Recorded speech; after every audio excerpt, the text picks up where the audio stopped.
Here we are with Patrick again. Hey, Marlene. Have you ever wondered, when you go out wine tasting and you'll see people kind of hold the glass up to the light, they may swirl it, they swish it around in their mouth, they could be doing all sorts of things, and you're wondering, what the heck is going on here?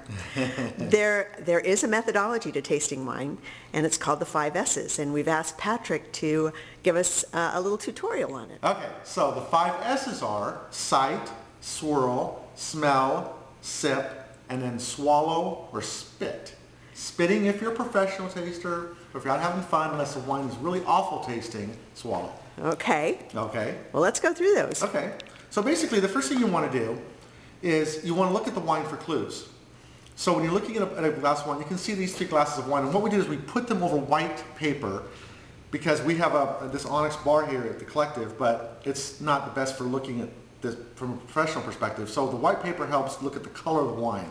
So that gives you clues. So the first thing on your site that you're doing is you're looking at it. So what I'm going to do is tip these glasses, and I have your Black Dog, which is on my left, and the other one is your Pinot Noir. So look at the fact that there's a very different color hue going on with these 2 wines. That's right. The Pinot is much lighter. You can see the light through the bottom of the glass more than you can through the Black Dog. Right.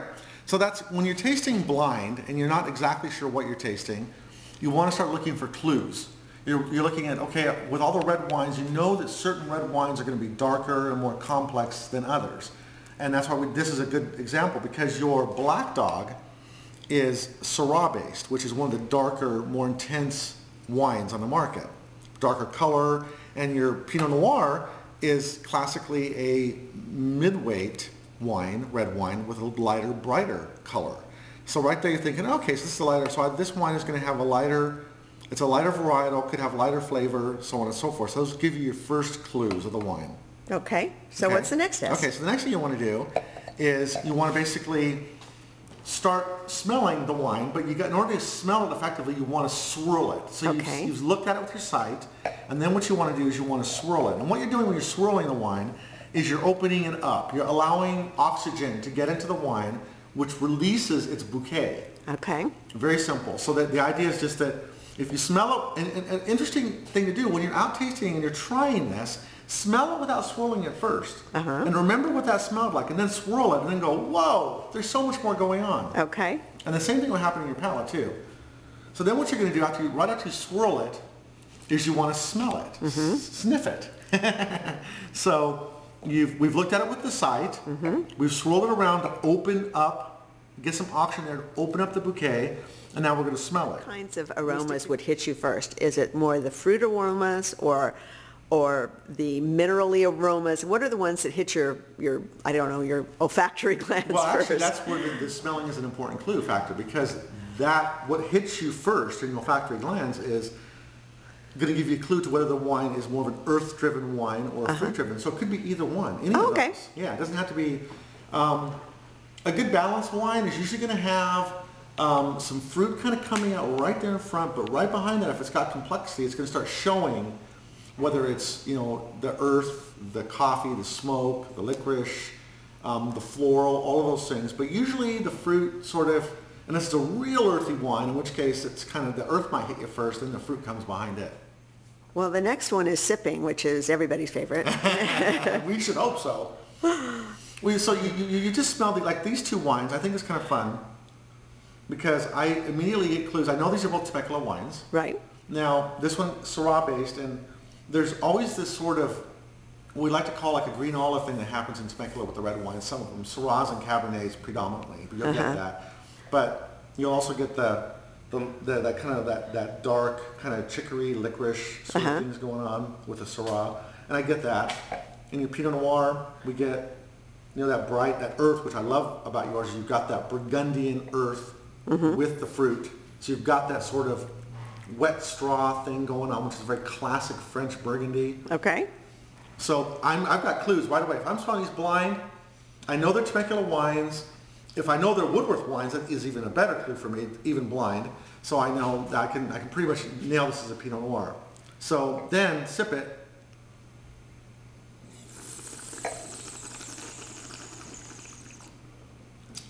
And swallow. So tell me about the little slurping there that Well, goes on.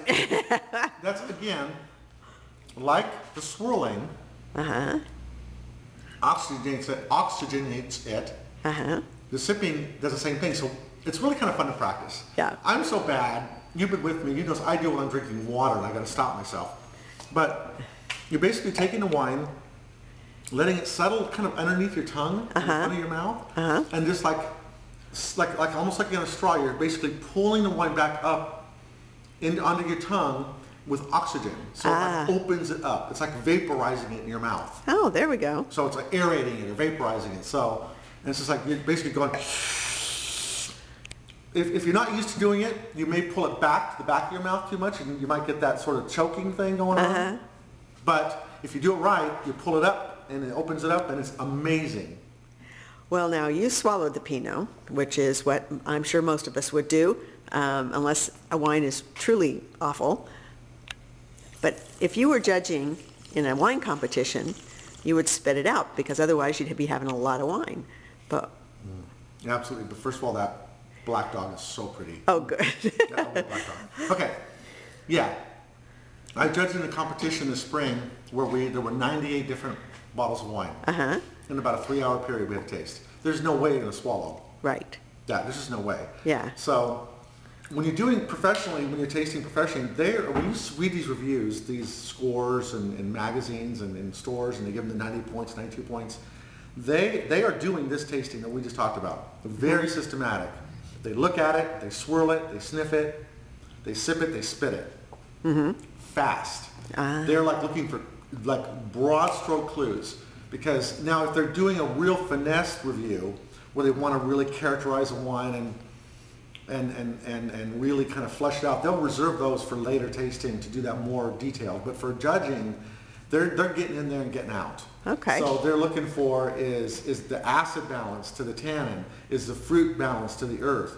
Does it have a good mouthfeel? Does it velvety in the mouth? Does it have a good up front with fruit? Does it kind of linger in the middle? And then does it hang on in the end? You have those 3 different tasting zones. So they're looking at, basically we say that the front of your palate, your mid palate, and your finish. So those are all things that they're very quickly analyzing. Well, thank you. I have learned a lot, Patrick. Well, good. I It's always fun appreciate doing it. these. Now we can just finish these little 3 glasses. And that's right. And I wish we had some 3 little plates of food to go with it. And that's what we need to do next time is how to pair wine with food. Ooh, good idea. Talk to you later. All right, take care.